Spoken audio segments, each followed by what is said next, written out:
রাম কার্তিচন্দ্র মণ্ডল আজকে জয়নগরে নেটওয়ার্ক মার্কেটিংয়ে প্রায় 14 বছর কাজ করছি। ছোট একটা ধরনের সাকসেস পেয়েছি। আর আজকের সব থেকে যেটা বলবো সেটা হচ্ছে যে হাবিব দার জন্য একটা ক্লাবিং চেয়ে দেবো। তার কারণ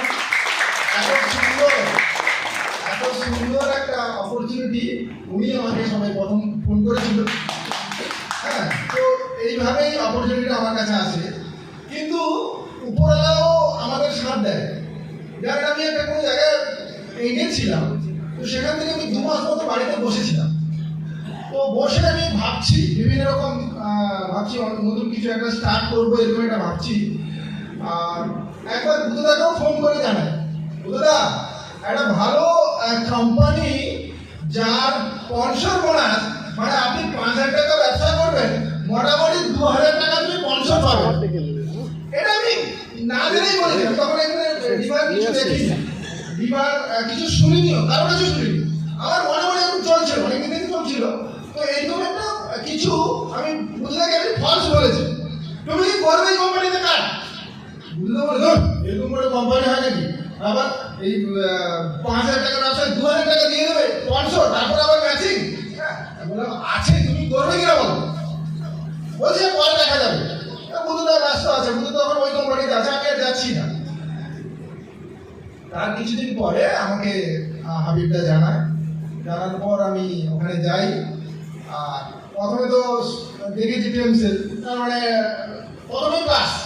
তারপরে যখন আমি ওইরকম প্ল্যান দেখেছি, প্ল্যানে শুধু স্পন্সর বোনাস এরকম আছে, তখন আমি বলছি আর দেখাতেই হবে না, আমি এটাতে কাজ করবো। ঠিক আছে, তো এটা এক ধরনের সুবিধে। আর একটু আমার দুটো ঘটনা ঘটেছে। এর আগের যে কোম্পানিতে ছিলাম, সেই কোম্পানিতে যে আমাকে স্পন্সর করেছিল, মানে যে আমাকে জয়েন করিয়েছিল, সেও 6 মাসের মধ্যে আউট হয়ে গেছিল। আর ওই কোম্পানিতে আমি 1 কোটির উপরে আর্ন করেছি, প্রায় 1.5 কোটি টাকা আর্ন করেছি। আর এই কোম্পানিতে যে আমাকে জয়েন করেছে 7 দিনের মধ্যে আউট হয়ে গেছে, মানে 7 দিনের মধ্যে চলে গেছে। তো এই কোম্পানিতে 7 কোটি টাকা আর্নিং করবে, এটা আমি জানি।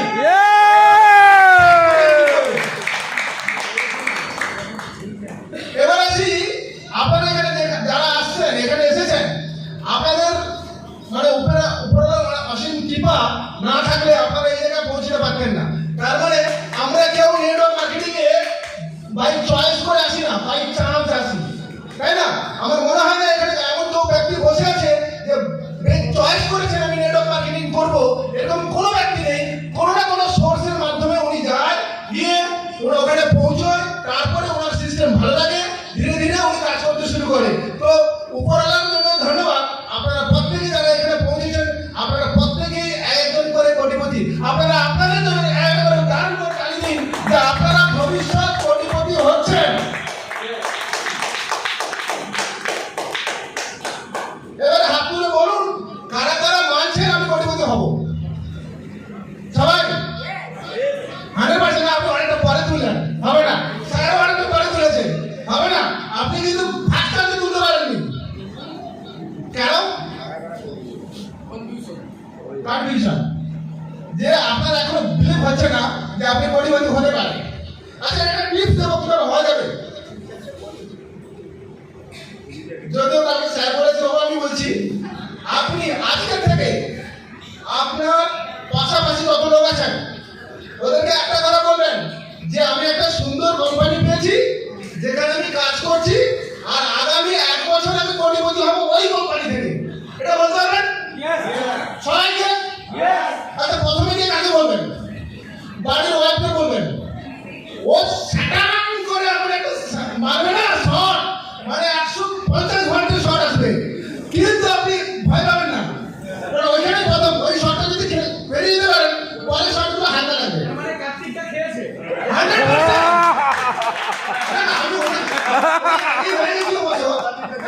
তো ওই শটটা খাবেন, এটা প্রথম থেকে শুরু হবে।